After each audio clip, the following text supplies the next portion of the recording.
Doctor Baba Saheb Ambedkar open university.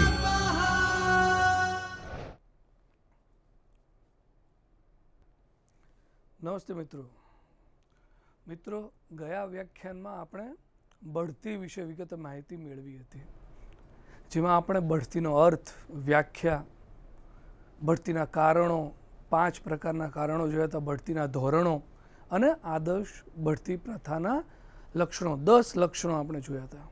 એ ઉપરાંત બદલી, તેનો અર્થ, વ્યાખ્યા, બદલીના કારણો ક્યાં ક્યાં હોય, બદલી સામે વિરોધ તથા સાવચેતીના પગલાઓ એ પણ જોયા, અને બદલીની સમસ્યાઓ, અને અંતમાં સૌથી છેલ્લે આદર્શ બદલી પ્રથાના લક્ષણો જોયા અને સમજવાનો પ્રયત્ન કર્યો. મિત્રો આજના વ્યાખ્યાનમાં આપણે અપકર્ષ તથા કર્મચારીને છૂટા કરવા, બરતરફી વિશે વિગતે માહિતી મેળવશું અને વિષયની સ્પષ્ટતા મેળવશું. સૌપ્રથમ આપણે અપકર્ષનો અર્થ, વ્યાખ્યા, અપકર્ષના કારણો, અપકર્ષની અસરો તથા સંચાલકીય સૂચનો વિશે વિગતે માહિતી મેળવશું. ત્યારબાદ આપણે કર્મચારીઓને છૂટા કરવા એટલે કે બરતરફી વિશે માહિતી મેળવશું, જેમાં આપણે કર્મચારીને છૂટા કરવાનો અર્થ શું થાય, તેની વ્યાખ્યા, છૂટા કરવાના કારણો, 1 થી 4 કારણો છે એ જોઈશું, સંચાલકીય સૂચનો, અને અંતમાં છેલ્લે અપકર્ષ અને છૂટા કરવા, બરતરફી વચ્ચેનો તફાવત, 4 પ્રકારના તફાવત છે તે આપણે જોઈશું. તો સૌ પ્રથમ આપણે શરૂઆત કરીએ અપકર્ષનો અર્થ અને વ્યાખ્યા. અપકર્ષનો અર્થ અને વ્યાખ્યા.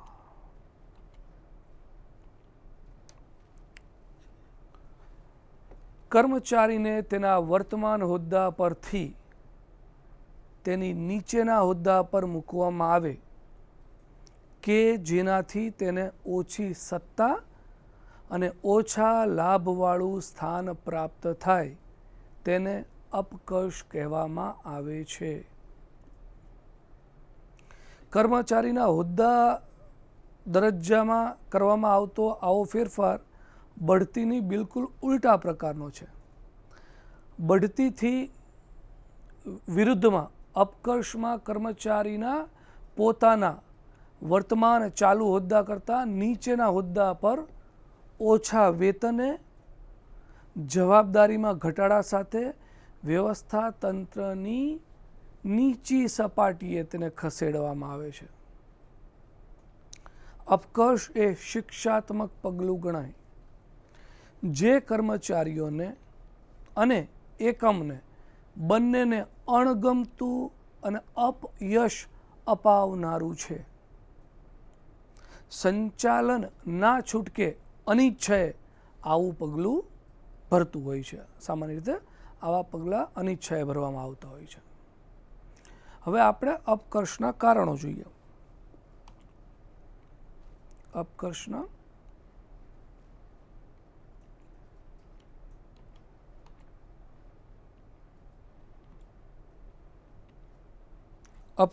કારણો. સામાન્ય રીતે આ જે આપણે સ્ક્રીન ઉપર જોઈએ છીએ એ એટલા કર્મચારીઓને અપકર્ષના પગલાં ભરવામાં આવે છે. કયા કયા કારણોસર એ આપણે જોઈ શકીએ છીએ. સૌથી કર્મચારીનું કાર્ય બહુ ઉતરતી કક્ષાનું હોય, શિસ્તભંગ આચરવામાં આવતો હોય ત્યારે પણ તેને અપકર્ષ થતું હોય છે. કર્મચારીને અનેક વખત સૂચના તથા ચેતવણી આપ્યા છતાં તેના કાર્યમાં કોઈ સંતોષજનક સુધારો ન દેખાતો હોય ત્યારે પણ અપકર્ષ એક કારણ બને છે. એકમનો કોઈ વિભાગ બંધ કરતા કર્મચારી સંખ્યા ઘટાડવાની ફરજ આવી પડે ત્યારે પણ અપકર્ષ થતું હોય છે. આ પણ એક કારણ છે. અને ચોથું છે અજમાયશી ધોરણે કર્મચારીઓને આપેલ બઢતીનું પરિણામ સંતોષકારક ન આવે તો કર્મચારીનો અપકર્ષ કરવામાં આવે છે. આટલા કારણોસર અપકર્ષ કરવામાં આવે છે આપણે જોયું મિત્રો. હવે આપણે અપકર્ષની અસરો જોઈએ. અપકર્ષની કઈ કઈ અસરો છે? અપકર્ષની અસર.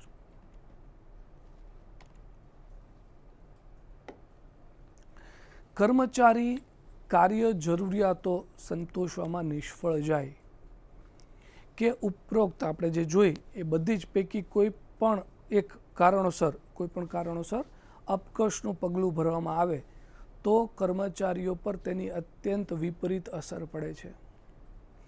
અપકર્ષના શિક્ષાત્મક પગલાંથી કર્મચારીની માનહાનિની માનભંગ થાય છે.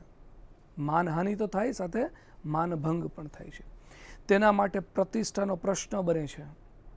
ઉપરાંત કર્મચારીના વેતનમાં ઘટાડાને કારણે તેની જરૂરિયાતો નહીં સંતોષાતા અસંતોષ વધે છે, જેની અસર જુસ્સા ઉપર વિપરીત પડે છે, જે કર્મચારીની કાર્યક્ષમતા ઘટાડશે. આખું પેકેજ ભેગું થાય, કાર્યક્ષમતા ઘટાડે. તેથી એકમને પણ સહન કરવું પડશે.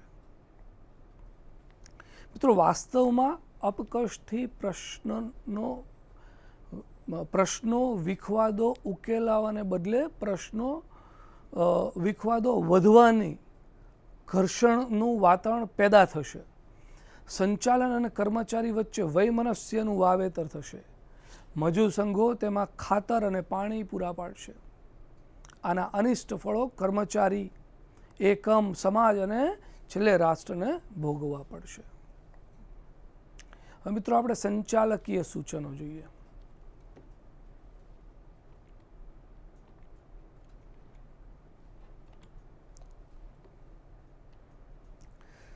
સામાન્ય રીતે કર્મચારીનું કાર્ય બહુ જ ઉતરતી કક્ષાનું હોય. કર્મચારીને અનેક વખત સૂચના તથા ચેતવણી આપવા છતાં તેના કાર્યમાં કોઈ સંતોષજનક સુધારો ન થાય. કોઈ વિભાગ બંધ કરતા કર્મચારીની સંખ્યા ઘટાડવાની ફરજ પડે. આપણે જોયું પ્રોબેશનના ધોરણે કર્મચારીને આપેલ પ્રમોશનનું પરિણામ સંતોષકારક ન આવે વગેરે આવા બધા જ કારણોસર કર્મચારીને તેના વર્તમાન હોદ્દા પરથી નીચલા હોદ્દા પર મૂકવામાં આવે છે. અમુક સંચાલકો અપકર્ષની નીતિમાં નથી માનતા, એ અલગ વાત છે. તેઓ કર્મચારીને નીચલા હોદ્દા પર મૂકવાનું પસંદ કરતા નથી.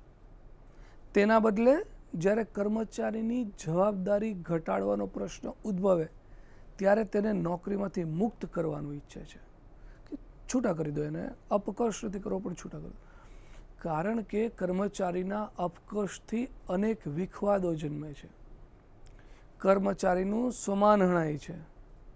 કર્મચારી નિરાશ અને હતાશ થઈ જાય છે.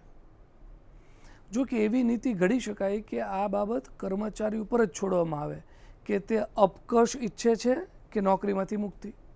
બહુ સરસ આ વાત છે કે બેમાંથી એક. તેની ઈચ્છાનુસાર પગલું ભરવામાં આવે. હવે અપકર્ષ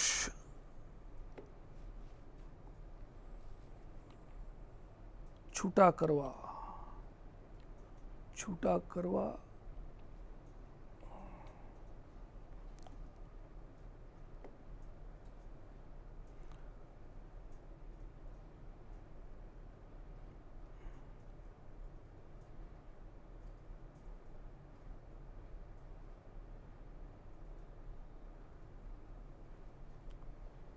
કરવા કે બરતરફી છૂટા કરવા. અર્થ અને વ્યાખ્યા.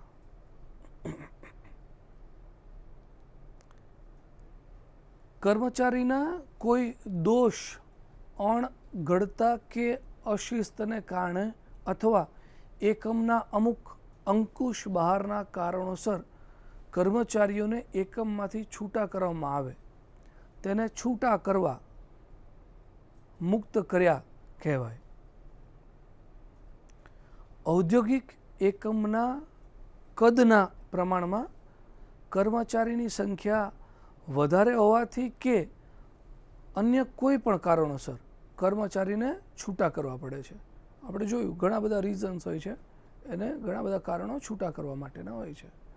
એના એ સમયે એકમે આવા કર્મચારીઓને છૂટા કરવામાં આવે.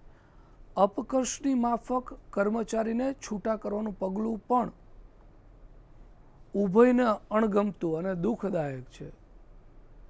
એવા સંજોગો ઊભા થાય કે જેમાં કર્મચારી જાતે છૂટો થાય અથવા તેને છૂટા કરવામાં આવે તે એકમાત્ર વિકલ્પ હોય અને કર્મચારી જાતે છૂટો ન થાય ત્યારે ના છૂટકે કર્મચારીને છૂટા કરવા પડે છે.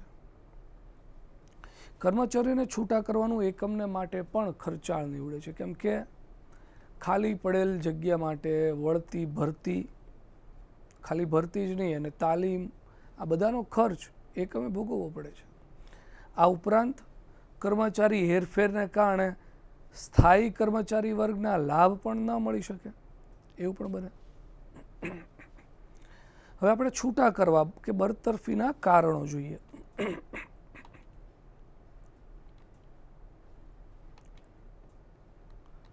બરતરફીના કારણો સામાન્ય રીતે આપણે સ્ક્રીન ઉપર જોઈએ છીએ એ બધા બરતરફીના કારણો છે. છૂટા કરવા અથવા બરતરફી કરવામાં આવે છે. કયા કયા રીઝન છે? પહેલું છે એકમના કદ કરતાં કર્મચારીઓનો બોજો વધારે હોય, એટલે કે ગજા ઉપરાંતનો આર્થિક બોજ સહન થઈ શકે તેમ ન હોય એકમ માટે, ત્યારે છૂટા કરે. બીજું, કર્મચારીની કાર્યક્ષમતામાં કોઈ રીતે સુધારો શક્ય ન હોય અથવા કર્મચારી કામ કરવા અશક્ત બની જાય, ત્યારે પણ એને છૂટા કરવા પડે છે. ત્રીજું છે કર્મચારીઓ અક્ષમ્ય બેદરકારી, ગેરવર્તણૂક આચરે, ઈરાદાપૂર્વક નિયમોનો ભંગ કરે, નીતિ નિયમોને નેવે મૂકી અશિસ્ત અને ભાંગ ફોડિયા પ્રવૃત્તિ આદરે, તો પણ એને છૂટા કરવામાં આવે. અને ચોથું છે મંદી કે અન્ય કારણોસર એકમની આર્થિક સ્થિતિ બગડતા અથવા કોઈ પણ કારણસર કોઈ વિભાગ બંધ કરવો પડે તેવી સ્થિતિ સર્જાય, ત્યારે કર્મચારીને છૂટા કરવા અથવા તો બરતરફ કરવામાં આવે છે. હવે આપણે સંચાલકીય સૂચનો જોઈએ. સંચાલકીય સૂચનો આધુનિક યુગમાં હવે બાવા આદમના વખતની માલિકોની નીતિ ધારે ત્યારે કર્મચારીને નોકરીમાં રાખે અને ધારે ત્યારે છૂટા કરે, ચાલી શકે નહીં. સંચાલકોએ કામની શરતો અને નિયમો ઘડતી વખતે કર્મચારીઓને છૂટા કરવા અંગેની જોગવાઈઓ પણ કરવી જોઈએ. ચાલુ નીતિ અનુસાર જ્યારે અમુક પ્રકારનું કામ બંધ કરવાનું હોય કે અમુક વિભાગ બંધ કરવાનો હોય, ત્યારે કર્મચારીને છૂટા કરવાને બદલે પરસ્પર સમજૂતી સાધીને અને એકમને આર્થિક દ્રષ્ટિએ પરવડે તે રીતે કર્મચારીને બઢતી, બદલી કે અપકર્ષ દ્વારા એકબીજા વિભાગોમાં સમાવી લેવા જોઈએ. પણ નિયમોના ગંભીર ભંગને કારણે કે સતત કે ભાંગફોડિયા પ્રવૃત્તિને કારણે કર્મચારીને છૂટા કર્યા વિના ચાલે તેમ ન હોય, ત્યારે તેમને રજૂઆતની પૂરતી તક આપીને તેને સંપૂર્ણપણે સાંભળ્યા બાદ જ ચોક્કસ કારણો આપી છૂટા કરવા જોઈએ.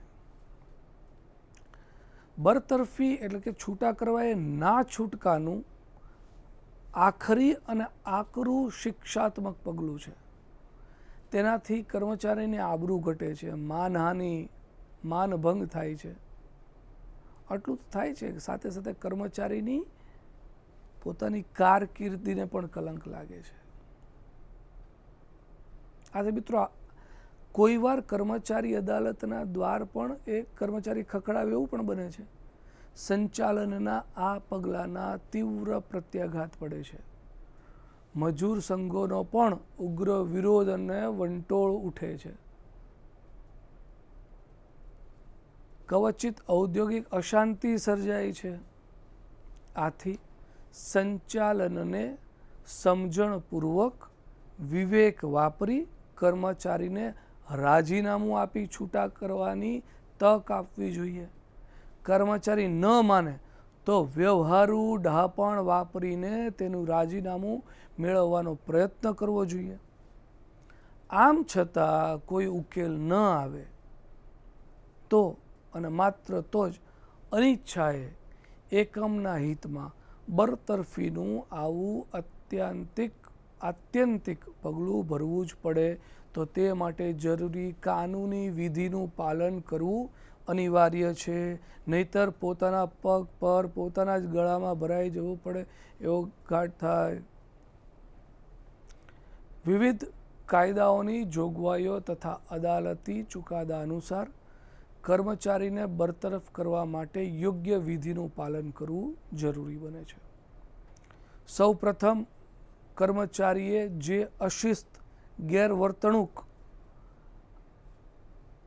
ગેરકાનૂની કૃત્ય કર્યું હોય તેનું આરોપનામું ઘડી તેની બજવણી કરવી જોઈએ.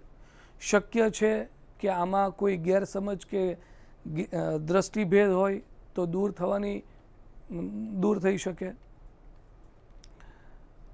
કર્મચારીને ખુલાસાની તક આપવી જોઈએ.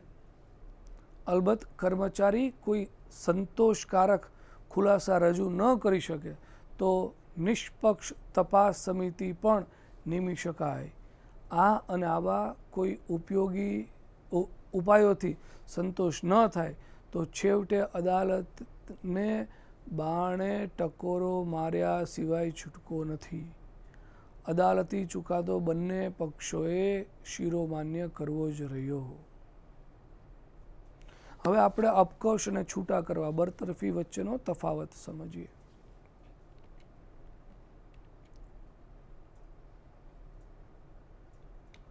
અપકર્ષ અને બરતરફી એક પ્રકારના શિક્ષાત્મક પગલાં હોવા છતાં તેમાં કર્મચારીના દોષ, વર્તન, વલણ તે સામે એકમના શિક્ષાના પ્રમાણમાં તફાવત જોવા મળે છે, જે આ મુજબ છે. વ્યાખ્યા, અપકર્ષની વ્યાખ્યા. અપકર્ષ એટલે કર્મચારીને તેના વર્તમાન હોદ્દા પરથી નીચેના હોદ્દા પર મૂકવામાં આવે કે જેનાથી તેને ઓછી સત્તા કે ઓછા લાભવાળું સ્થાન પ્રાપ્ત થાય. હવે કારણો જોઈએ.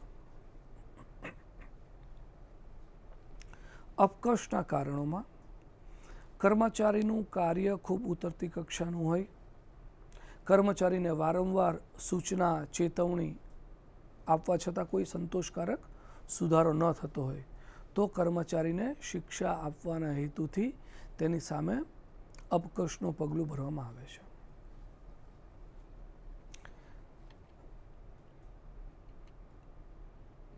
જ્યારે બરતરફીના કારણોમાં એકમમાં કર્મચારીની સંખ્યા વધુ પડતી હોય, કર્મચારી કાયમી અશક્ત બની જાય, કર્મચારીની અણઘડતા, કર્મચારી ગેરશિસ્ત આચરે, ઈરાદાપૂર્વક નિયમોનો ભંગ, ગેરવર્તણૂક કરે, ભાંગફોડિયા પ્રવૃત્તિ આદરે તો તેની સામે બરતરફનું આકરું પગલું ભરવામાં આવે છે સામાન્ય રીતે.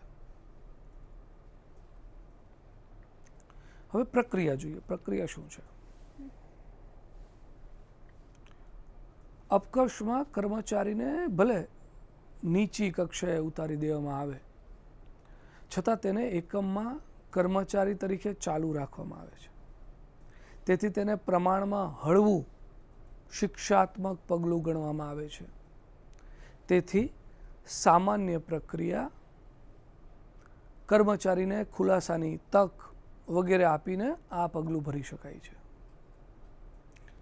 હવે આ જ સામે બરતરફી જોઈએ તો બરતરફીમાં કર્મચારીને સદંતર એકમમાંથી દૂર કરવામાં આવે છે. આથી આ ભારે શિક્ષાત્મક પગલું ગણાય. આથી જરૂરી કાનૂની વિધિનું પાલન કરીને જ કાનૂની પ્રક્રિયા બાદ જ આરોપનામું ઘડ્યું, તેની બજવણી, તેની ખુલાસાની તક, નિષ્પક્ષ તપાસ, ટ્રિબ્યુનલ, અદાલત કર્મચારીને બરતરફ કરી શકે. આ બધાથી જ બરતરફ થઈ શકે કર્મચારી. પરિણામ. ચોથું છે પરિણામ. અપકશ એ કર્મચારીને અપયશ આપનારું અણગમતું પગલું છે. તેનાથી કર્મચારીનું સ્વમાન હણાય છે, માનભંગ, માનહાનિ આ બધું થાય. સંચાલકો પણ સામાન્ય સંજોગોમાં ઈચ્છતા નથી. ના છૂટકે અપકર્ષનો આશરો લે છે.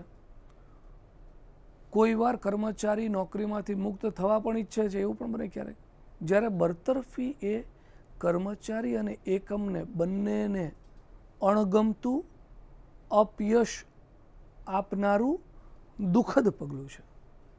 માત્ર કર્મચારીનું માત્ર એ સ્વમાન ભંગ જ નથી, પણ તેની કારકિર્દી કલંકિત થાય છે. કર્મચારીની રોજીરોટી જૂટવાઈ જાય છે. એકમને મજૂર સંઘોનો વિરોધ પ્રતિકાર સહન કરવો પડે છે. ભારે તીવ્ર પ્રત્યાઘાત એના પડે છે. આથી એકમને આખરી વિકલ્પ તરીકે ના છૂટકે જ આવું ભારે કહીએ છીએ, ભારે શિક્ષાત્મક પગલું ભરવું પડે છે, છૂટા કરવા. મિત્રો, આમ આજના વ્યાખ્યાનમાં આપણે અપકર્ષ અને કર્મચારીના છૂટા કરવા, બરતરફી વિશે વિગતે માહિતી મેળવી અને વિષયની સ્પષ્ટતા મેળવવાનો પ્રયત્ન કર્યો. જેમાં આપણે સૌપ્રથમ અપકર્ષનો અર્થ, તેની વ્યાખ્યા જોઈ, અપકર્ષના કારણો, તેની અસરો, અપકર્ષની અસરો તથા સંચાલકીય સૂચનો વિશે માહિતી મેળવી. અને ત્યારબાદ આપણે બીજા મુદ્દા તરફ આવ્યા, કર્મચારીને છૂટા કરવા, બરતરફી વિશે માહિતી મેળવી. જેમાં આપણે કર્મચારીને છૂટા કરવાનો અર્થ સૌથી પહેલાં જોયો, વ્યાખ્યા જોઈ, છૂટા કરવાના કયા કયા કારણો હોય છે, 1 થી 4 કારણો આપણે જોયા, સંચાલકીય સૂચનો એ પણ જોયા, અને અંતમાં અપકર્ષ અને છૂટા કરવા, બરતરફી વચ્ચેનો તફાવત જોયો. એના પણ આપણે 4 મુદ્દાઓ જોયા અને આપણે વિષયને સમજવાનો પ્રયત્ન કર્યો. આજના વ્યાખ્યાનમાં આટલું રાખીએ છીએ. હવે પછીના વ્યાખ્યાનમાં આપણે બીજા ટોપિક સાથે મળશું. ત્યાં સુધી રજા આપો. નમસ્તે. સ્વાધ્યાયઃ